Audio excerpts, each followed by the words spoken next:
yang mengenai permasalahan demokrasi politik uang.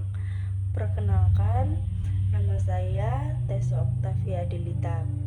Di video kali ini, saya ingin membahas tentang salah satu tugas mengenai dinamika permasalahan demokrasi yang ada di sekitar kita. Seperti yang kita ketahui, demokrasi itu intinya adalah dari rakyat, oleh rakyat, dan untuk rakyat. Artinya, kekuasaan tertinggi itu ada di tangan kita sebagai masyarakat. Tapi kenyataannya, sistem demokrasi kita masih sering menghadapi masalah besar yang bikin kualitasnya menurun.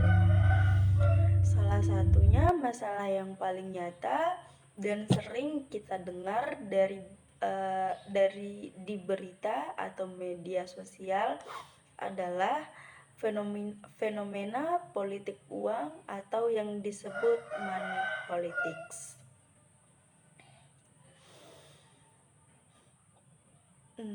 Selanjutnya saya akan menjabarkan masalah nyata mengenai politik uang ini.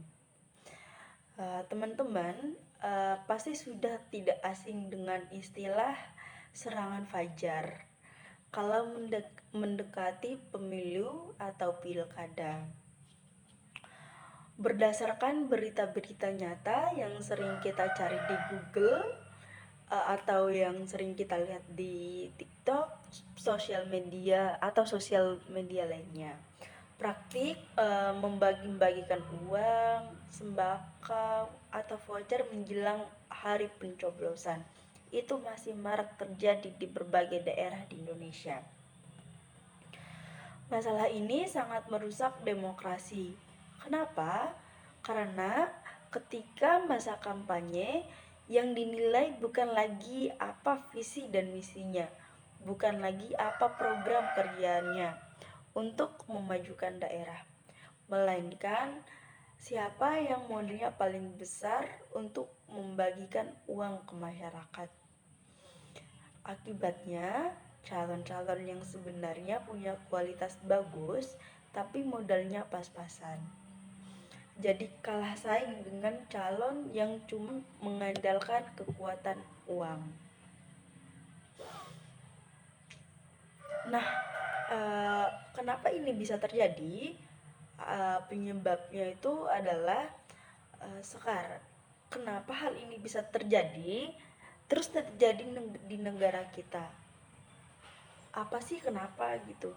Nah, di sini ada dua penyebab utamanya. Yang pertama, faktor ekonomi dan kurangnya pemahaman politik masyarakat. Bagi sebagian orang, uang 50.000 atau 100.000 rupiah di hari pemilu itu terlihat lumayan untuk memenuhi kebutuhan harian. Mereka belum sadar kalau uang segitu sebenarnya menukarkan masa depan daerah mereka selama 5 tahun ke depan. Nah, yang kedua, adanya ambisi dari para calon pemimpin yang ingin menang secara instan. Mereka merasa kalau lewat jalur edukasi dan penyampaian visi misi itu prosesnya lama dan belum tentu terpilih. Jadi mereka mengambil jalan pintas dengan cara membeli suara masyarakat. Nah, selanjutnya solusi untuk mengatasi masalah tersebut. Nah, kita kan sering nanya, apa sih solusinya untuk mengatasi lingkaran setan politik uang ini? Solusi pertama adalah memperkuat pengawasan dan memberikan sanksi yang tegas tanpa tebang pilih. Lembaga pengawas pemilu seperti Bawaslu harus lebih aktif dan berani mencoret atau mendiskualifikasi calon yang terbukti melakukan politik uang biar ada efek jera. Nah, solusi yang kedua datang dari diri kita sebagai masyarakat, terutama kita generasi muda. Kita harus menolak segala bentuk pemberian yang tujuannya mengarahkan suara suara kita. Kita harus jadi pemilih yang cerdas, yang melihat rekam jejak dan program kerja, bukan melihat segala tebal amplop yang diberikan. Nah, itu solusi dari masalah-masalah yang saya jabarkan tadi. Nah, kesimpulannya, menjaga demokrasi agar tetap sehat dan bersih adalah tugas kita bersama, bukan cuma tugas pemerintah atau panitia pemilu saja.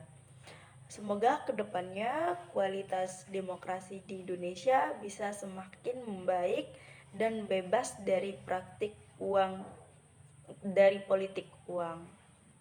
Nah, sekian um, penjabaran singkat dari saya untuk pemenuhan tugas ini. Terima kasih sudah menonton. Sampai jumpa. Wassalamualaikum warahmatullahi wabarakatuh.